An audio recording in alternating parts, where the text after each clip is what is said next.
This mountain range in the west of Austria marks a border of sorts.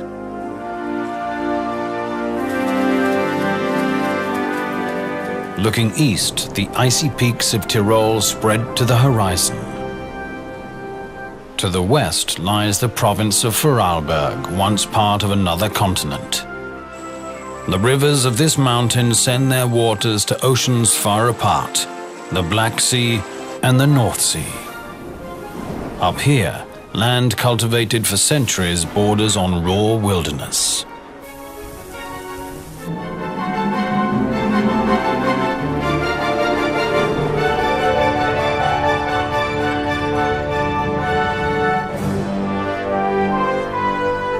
Today, visitors from many countries mix on the Arlberg's powdery slopes.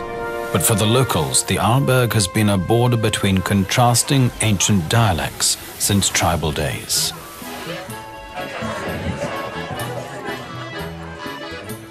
Even the menus in the ski chalets reflect two different cooking cultures, or just as often call the same dish by different names.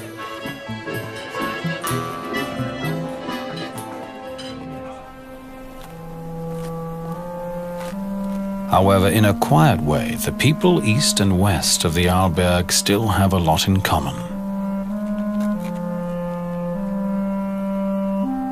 A joint appreciation of the hidden beauties of their land.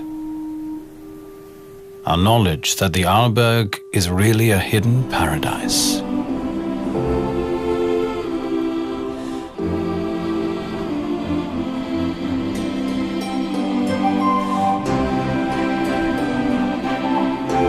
The Arlberg? Actually, there isn't any particular peak or crest or rock formation of that name. The term Arlberg Pass is a modern invention. The region thus named could be defined by its major villages: St. Anton, St. Christoph, Stuben, Zürs and Lech. These used to be remote mountain villages, romantically picturesque but of little importance.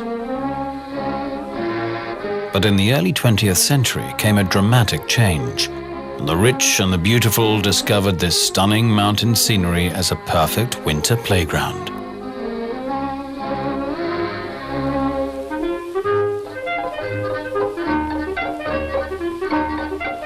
The impact of tourism first transformed the eastern slopes, the Tyrolean side. The west, Vorarlberg, soon followed suit. The little village of Lech turned into an elegant ski resort.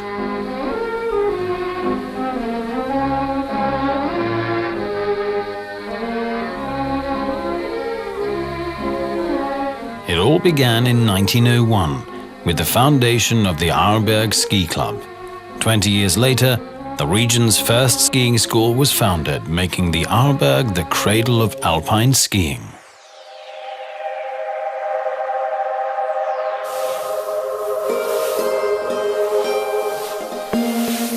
Whether it was laced boots and leather strap bindings, or whether it's high-tech gear, the enthusiasm for skiing has been boundless ever since.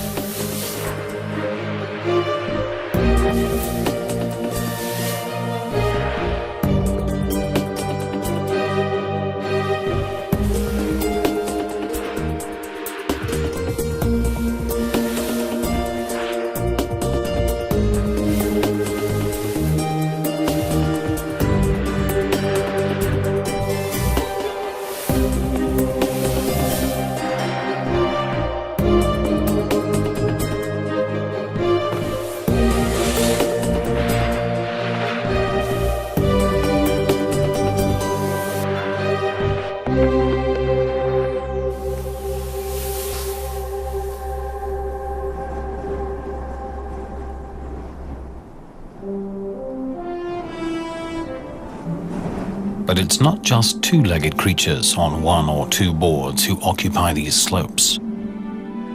Just over the next ridge from the ski runs, hardly a stone's throw away from the sporting crowds, the wild inhabitants of the mountains are spending the winter.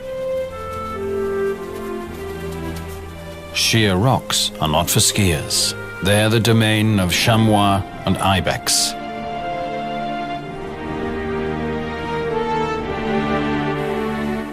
In the height of winter, the mothers and their young seek out wind-swept mountaintops where the vegetation lies bare.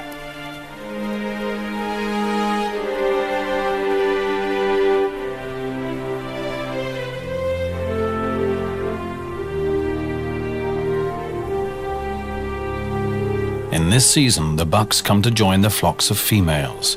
The males have a strict and simple hierarchy. The big ones with the big horns dominate the smaller ones.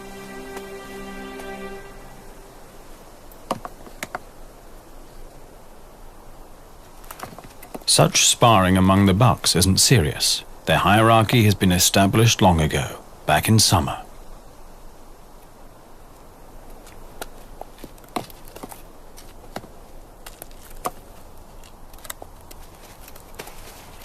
If the temperament of two young bucks should ever get out of hand, an older male would quickly intervene.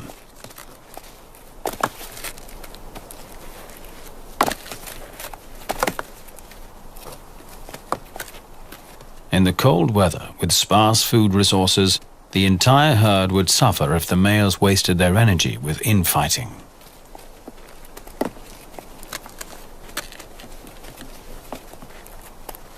Ibex are really a peaceful lot.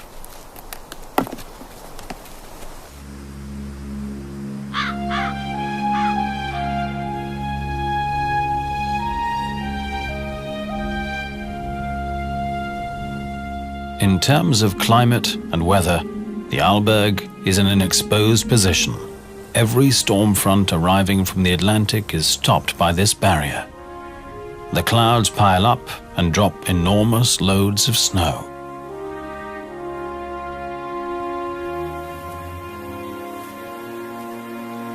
Eurasian siskins spend the cold months in large flocks. Along the timber line they find tree seeds all winter long. Red deer herds prefer sheltered valleys to escape the onslaught of snow.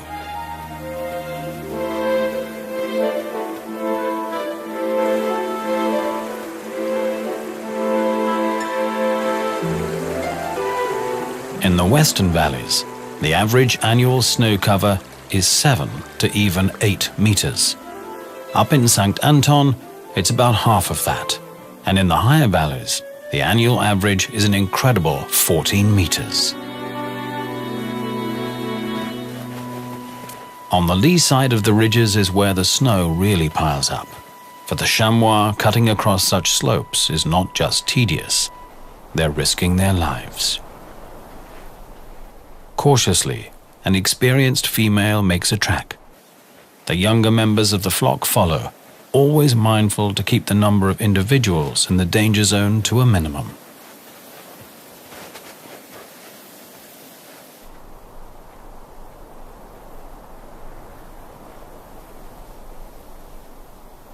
The mother with the smallest kids goes last.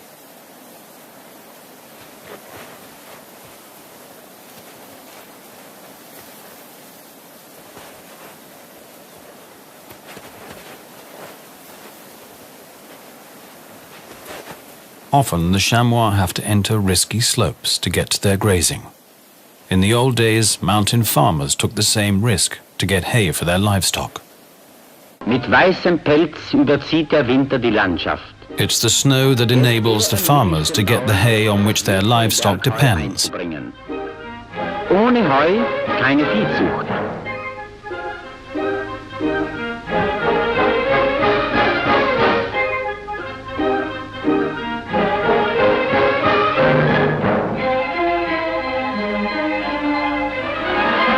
Unter Lebensgefahr fährt man die kostbare Last auf Tannenreisig zu Tal. On fir tree branches, the precious load slides downhill.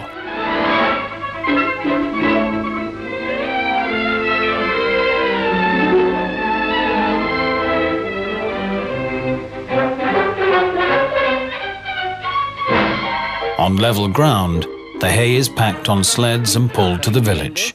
Werden die Fuhren auf Kufen umgeladen. und in das Dorf gezogen.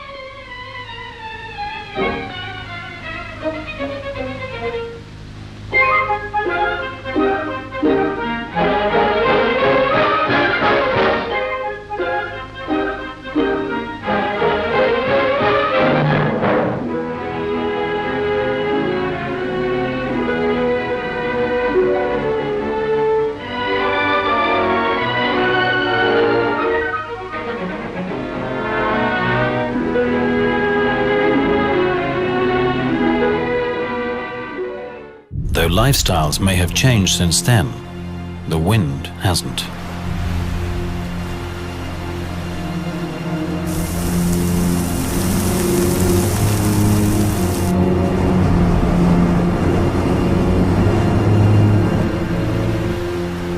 When storm gusts whirl up the snow, they pulverize the brittle snow crystals. The wind blows the snow over long distances, creating a new landscape.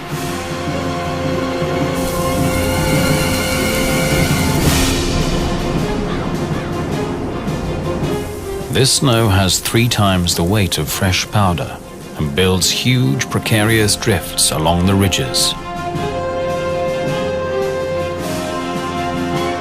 Often, a slight trigger is enough to send tons and tons of snow thundering downhill.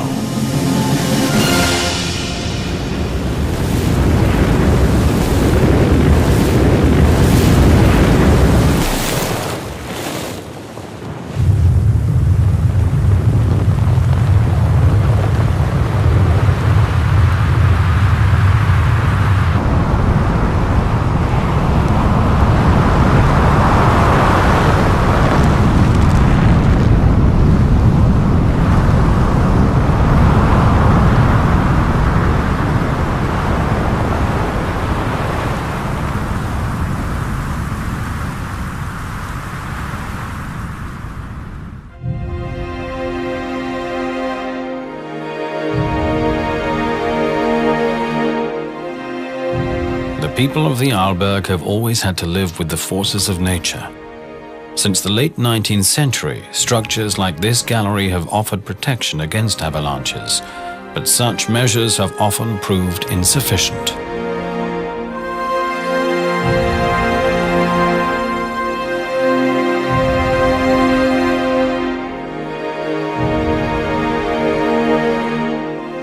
In the valleys too, masses of snow have always posed a challenge.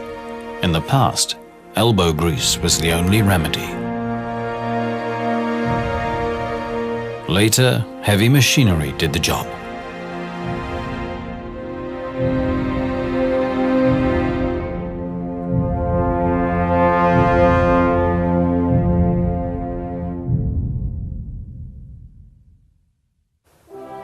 Back in the mountains above the village of Lech, there's a strange landscape feature, fully revealed only from the air.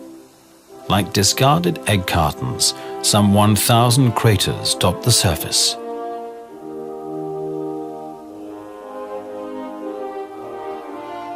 The biggest of these dolines is 100 meters across and 35 meters deep.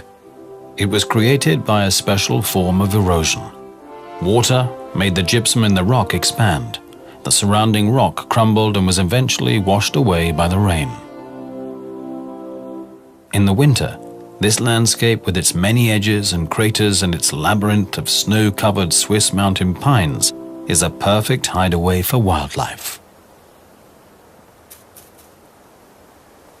It's a permanent haunt of ptarmigans, together with chamois. They find food in places where small avalanches have exposed the ground.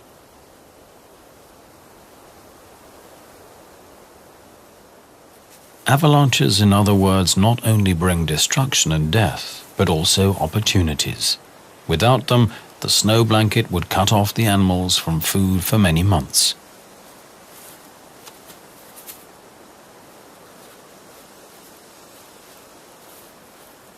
Ptarmigans can make do with very little, digesting even small, tough branches and getting the maximum energy from their frugal diet.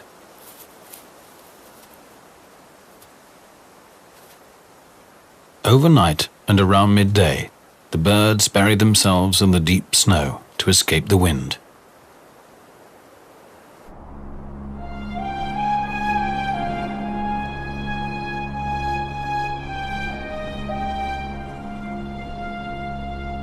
Winter in the mountains can be tough indeed, but when it's really cold and the air is clear, the frosty season displays its full glory.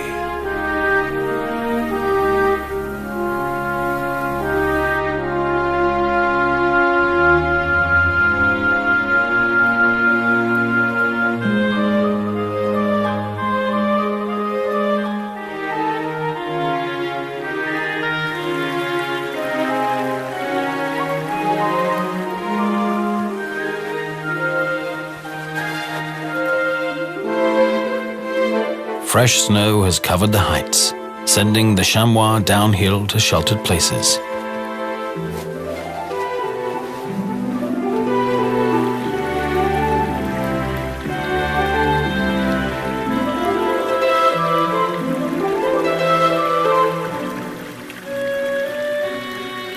Days are getting longer and the sun is gaining in strength, quickly loosening winter's grip.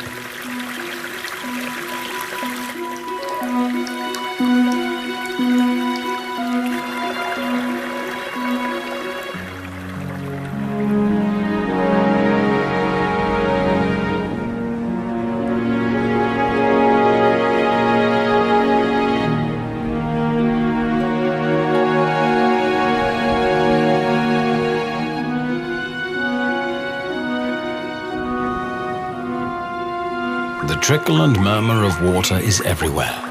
Water and warmth bring to light the first messengers of spring. Snowbells shoot from the thawing ground. These flowers are perfectly adapted to the extreme conditions up here, and beneath the snow, something is moving.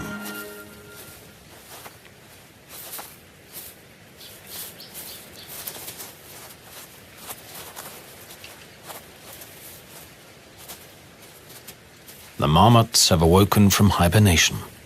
For more than 6 months they slept in their burrows, depending on their fat reserves. Now it's time for a hearty breakfast. From its hide, a ptarmigan is watching.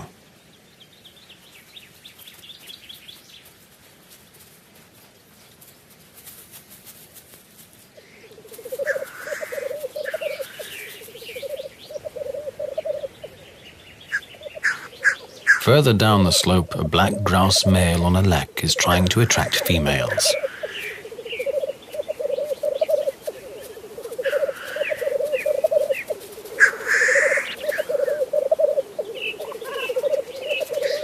Any intruder on the lek will be confronted.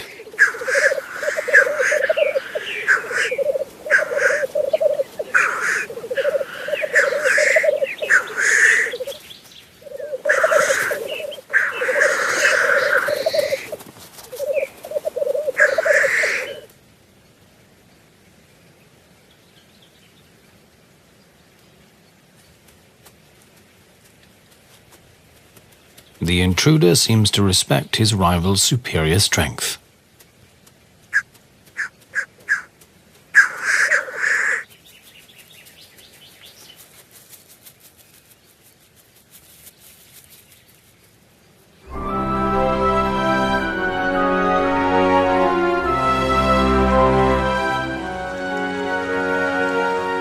It's mid-June.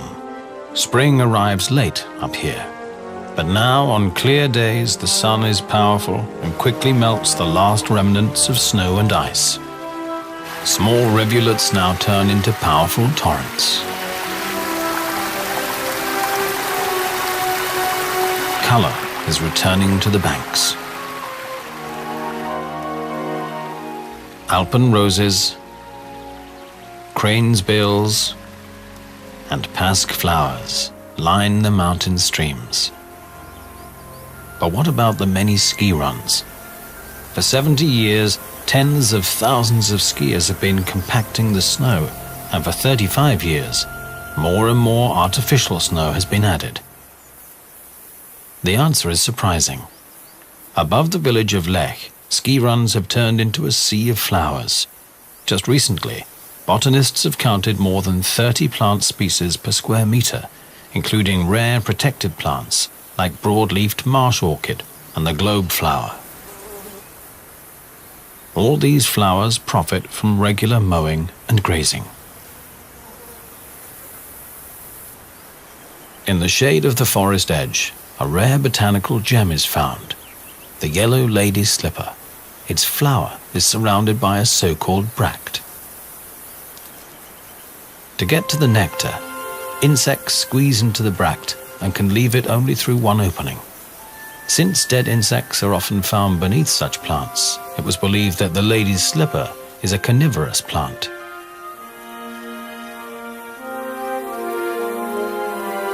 In fact, however, predatory spiders often lie in wait by the bract's exit, killing the insects and leaving their empty skins in the grass.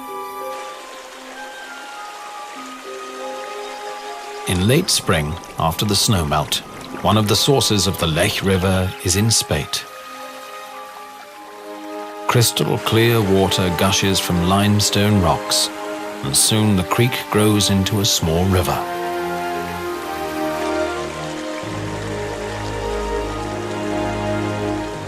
The Lech River has carved a deep canyon into the limestone.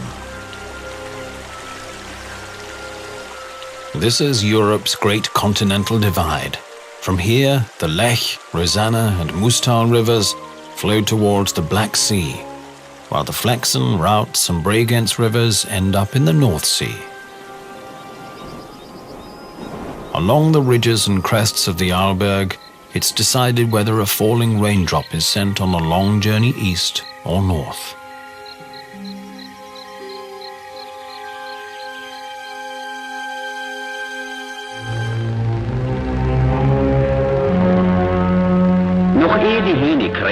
Before the roosters crow and the wind chases the last wafts of fog out of the valleys and over the crests, the herdsman leads his herd to pasture.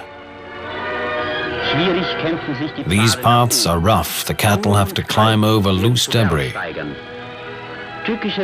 Just setting one foot before the other can be a chore, and it goes on and on to a height of 2,000 meters. Bis in 2000 Meter Höhe führt die beschwerliche Reise. The mountain spring is as refreshing as the clear air up here. Glasklar ist das Wasser und genauso erfrischend wie die reine Luft der Berge.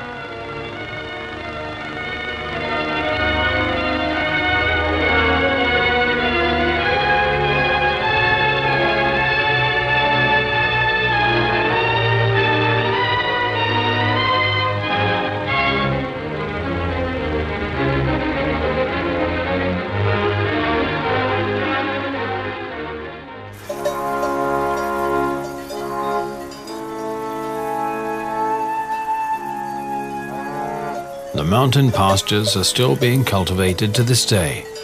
The grazing keeps bushes and trees down and the meadows clear.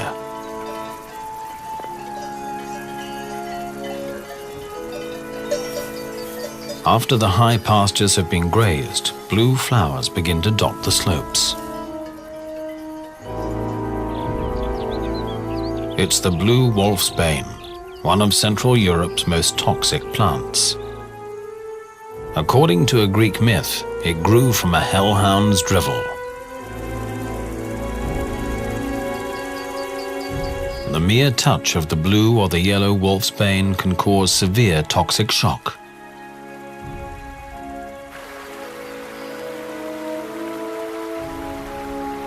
The animals seem to be aware of the risk and keep away from it.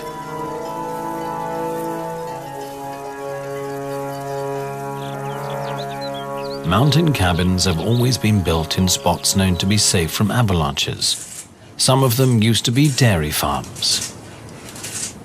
For centuries, traditional cheesemaking was practiced up here. This is tedious work. Fresh morning milk and milk from the previous evening are mixed with ferment and heated. The curdled mass is cut up with a cheese blade.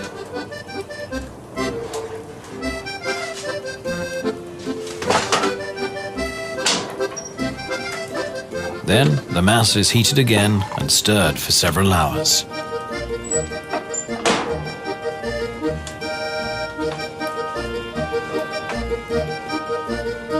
In the days when the pastures could not be reached by vehicles, making cheese was the only way of preserving the summer milk.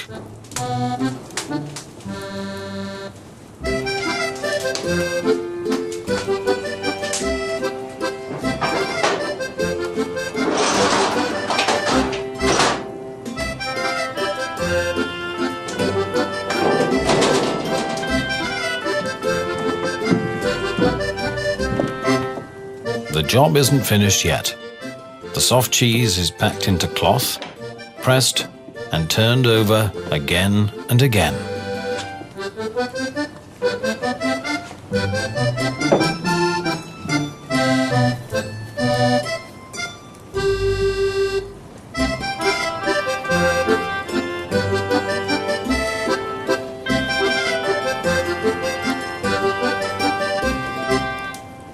The whey is drained off. Once a loaf has the right consistency, it's immersed in salt water overnight.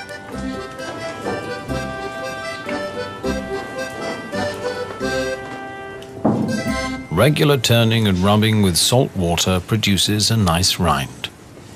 After 4 months, the cheese is mature, but its typical aroma will still take a while to develop.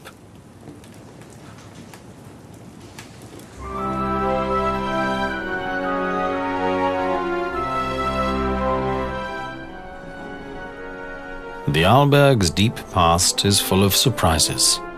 Some 220 million years ago, its crests were flat, tropical beaches, not far from the equator. Again and again, the tropical sun dried out shallow lagoons, leaving behind gypsum. As the African plate drifted northward and eventually collided with Europe, the shallow sea and its beaches were squeezed together and eventually lifted up. The gypsum craters, as such, may be unspectacular, but they allow trees to grow way above the timber line. Along the crater rims, the air is warm. Cold air drains away into the funnels, turning the climate upside down.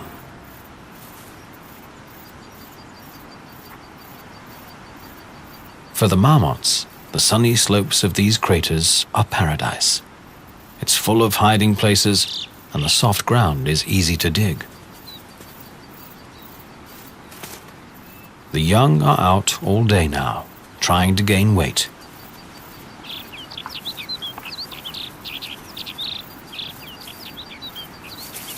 They have to hurry up. Summer is short in the mountains.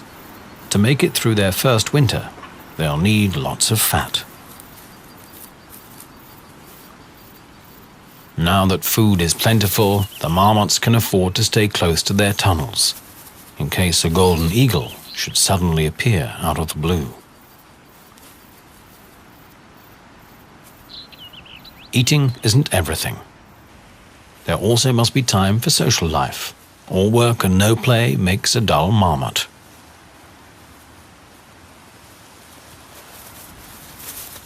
Marmots are natural-born whistleblowers. If one of them spots anything suspicious, it will sound an ear-rending alarm.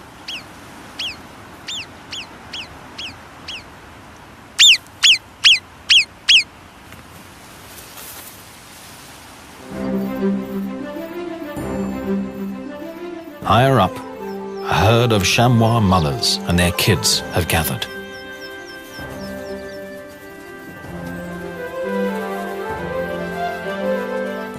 Here too, good, clean fun seems to be an important part of life.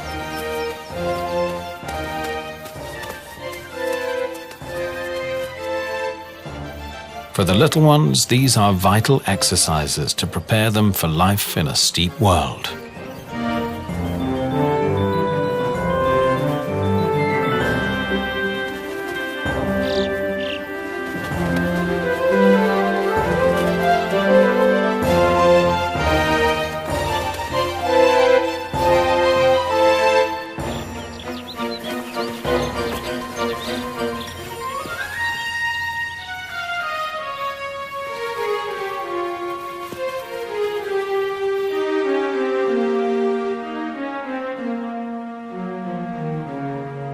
In the mountains, weather changes can be spontaneous.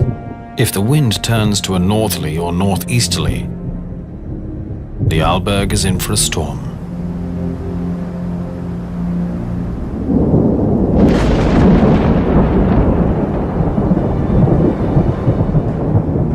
When early settlers found such shapes imprinted in the rocks, they called them thunderbolts, believing they had been engraved by flashes of lightning. For the mysterious tracks next to them, they also had a ready explanation. This is where the devil danced.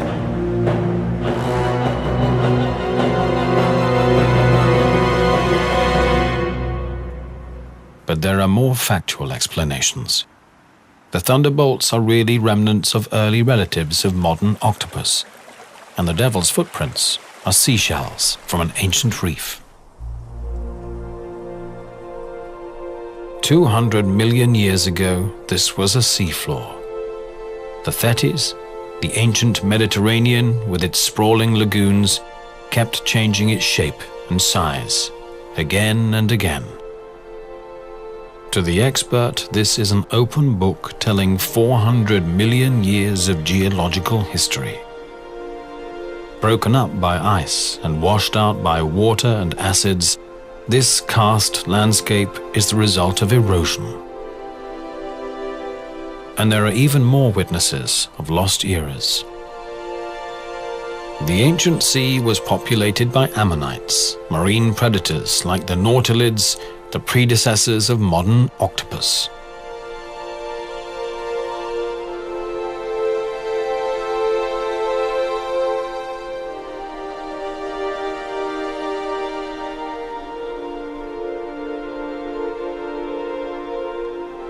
These rock formations with their peculiar surface texture are remnants of corals that lived here some 200 million years ago.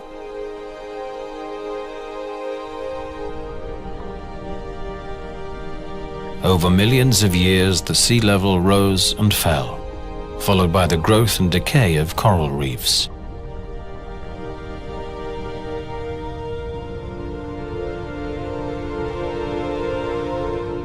The limestone skeletons of these tiny animals will gradually build up massive reefs.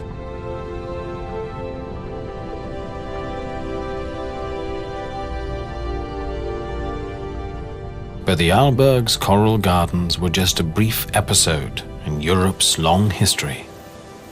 In fact, these rocks have come from several ancient continents.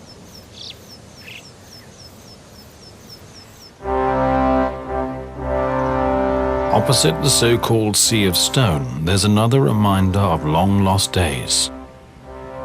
The red face.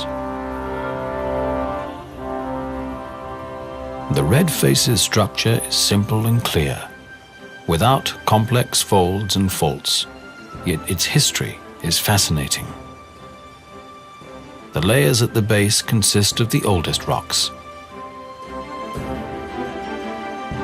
A vertical climb up the red face is a time journey through more than 100 million years. The red band which inspired the wall's name dates from the era of dinosaurs. Back then, this layer was several hundred meters below the sea. There were strong currents. The iron contained in the sediment reacted with the oxygen in the seawater, dyeing the rock red.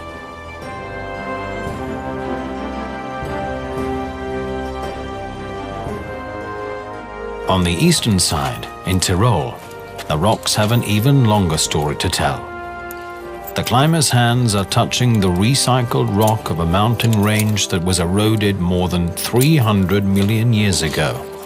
Masses of this debris sank down into the Earth's mantle, was transformed by pressure and heat, and lifted up again.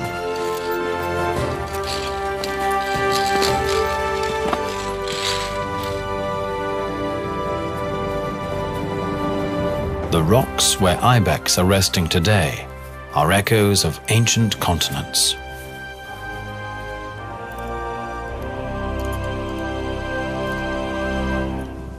The history of the ibex may be much more recent, but it's just as dramatic. In the Middle Ages, these animals inspired a mystic imagination. They were believed to have magical powers.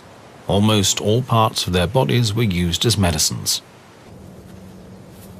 By the early 19th century, the ibex was practically extinct. Only in the Gran Paradiso Mountains in Italy, some 60 individuals survived. Under the personal protection of the Italian king, the population was allowed to recover somewhat. But when Swiss authorities asked for some animals to rebuild a Swiss population, the king declined. Switzerland then sent a group of poachers to kidnap some ibex. Their offspring now numbers 30,000 individuals in the Alps.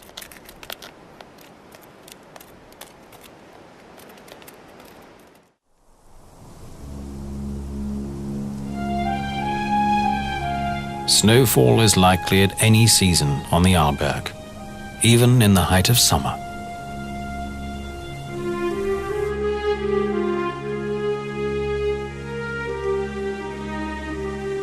The famous Edelweiss has no problem with a few days of winter in the middle of summer. Its fur is a protection against ice and snow, dry winds and ultraviolet radiation.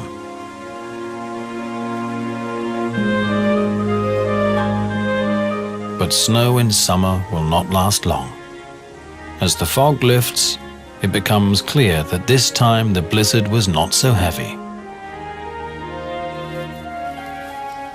The cattle is unimpressed. The horses too seem to be used to this.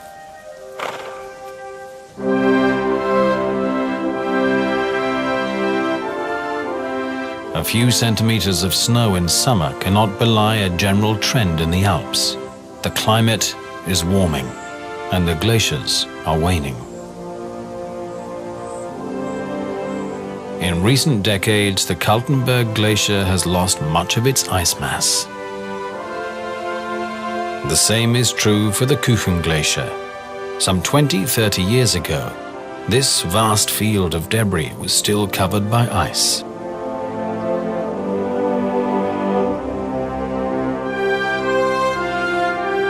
Over the past 25 years, many alpine glaciers have lost almost a third of their volume. The end of this trend is not in sight.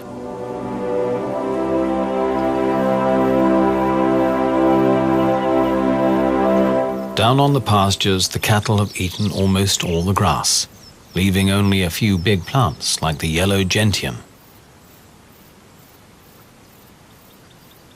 Yellow gentian can grow very old, up to 70 years. Its taste is extremely bitter, and it has always been regarded as a medical plant. On the mountain meadows around the former village of Bursteg, it's now time for haymaking. In the olden days, this was done with scythes and rakes. Since the men used to be in the military working abroad, this hard work was left to the womenfolk. The women even pulled the hay to the shacks, or all the way down to the valleys.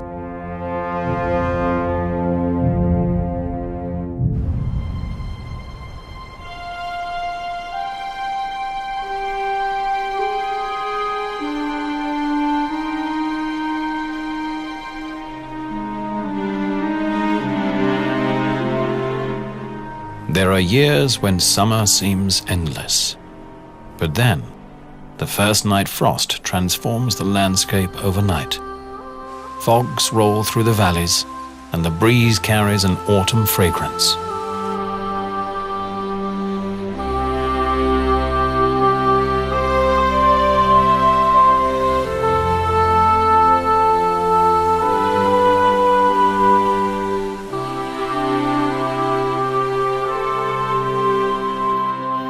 Bright yellow of the woodland contrasts the deep blue of the sky, accentuated by the neon red of rowan berries.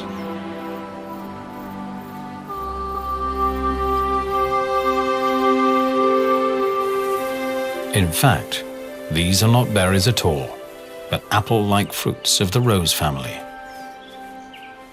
which is of little concern to the red deer. To them, it's just a juicy snack.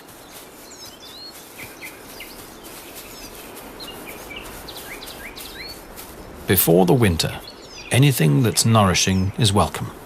The fruit of the rowan tree contains lots of sugar.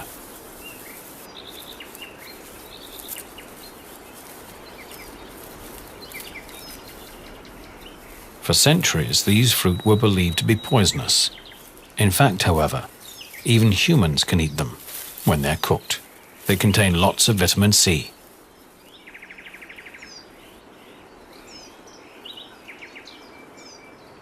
Not only ungulates like red and roe deer appreciate these red fruits. Badgers, foxes, and numerous other species love them too.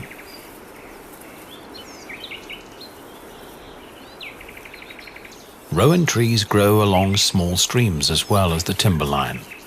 Most of the trees are high, too high to reach for most animals.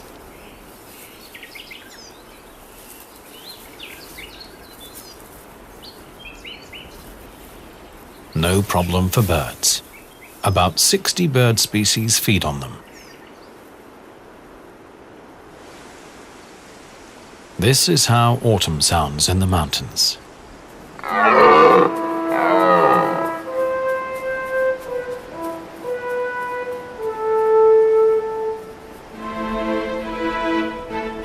All day long, the rotting calls of stags echoes from the slopes. The roar is more than just a threat to male rivals. From a male's voice, females can discern the strength and health of a stag. The deeper the voice, the greater the attraction.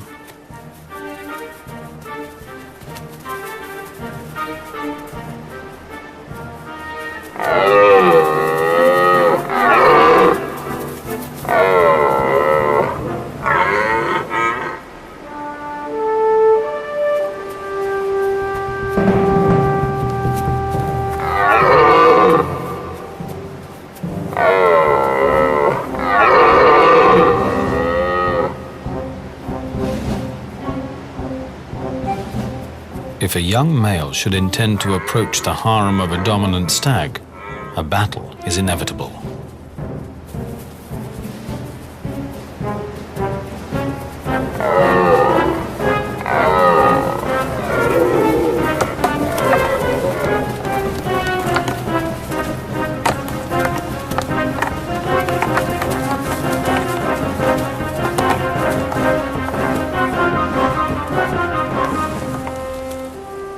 The rut can last several weeks. For the dominant stags, this is the most stressful time of the year.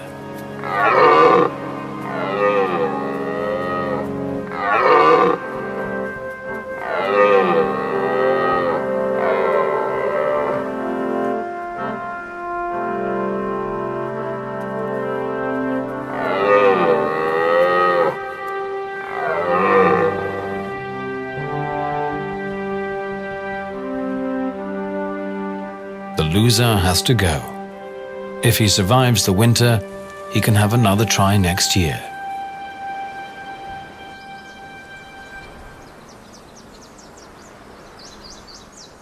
Now that the trees are in full color, it's time for a special harvest.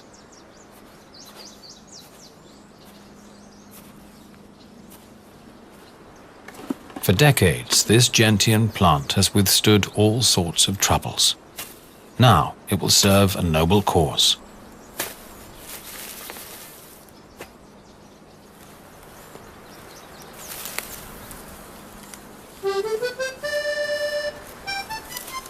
This is the stuff the legendary gentian schnapps is made of. Roots of the yellow gentian, not the blue variety as so many tags on stylish bottles suggest.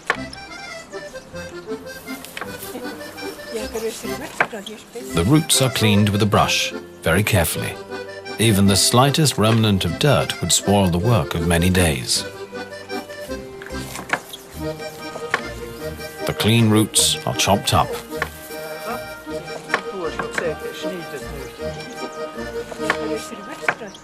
They are soaked in warm water, together with some yeast.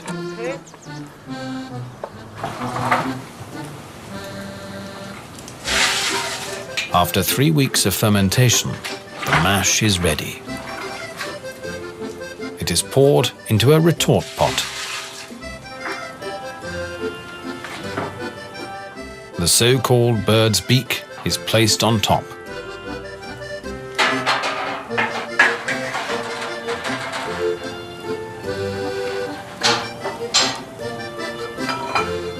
It requires experience to keep the temperature just right.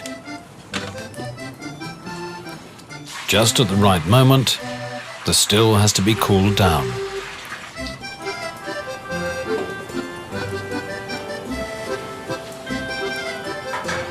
Gentian schnapps is distilled twice. Only then is it fit for consumption. In the Alps, any alcoholic beverage is regarded as medicine. In folk medicine, even the product of the first distilling is used as an ointment.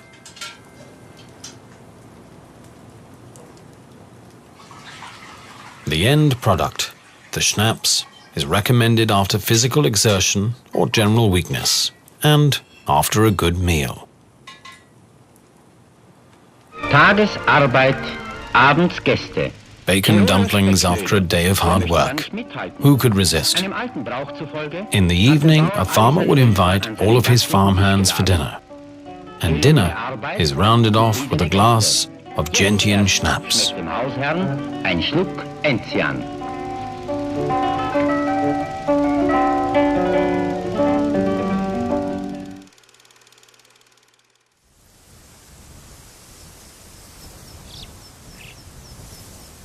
November.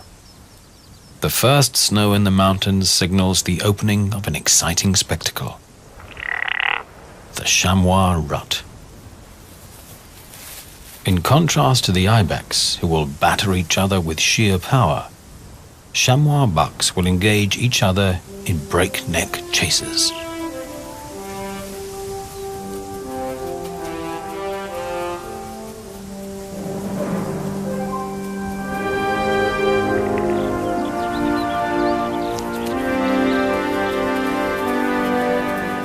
The stage is the roughest of terrains.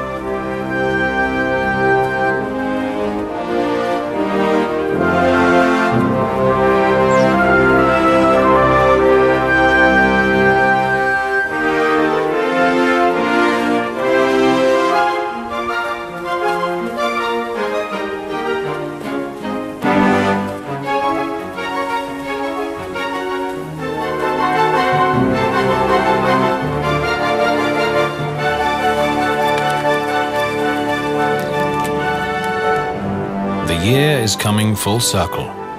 The chamois have done what is necessary to multiply in spring.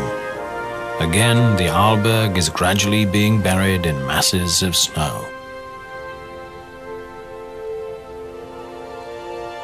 The animals are withdrawn to quiet valleys and rocky crags, and soon the crowds of two-legged winter guests will be back.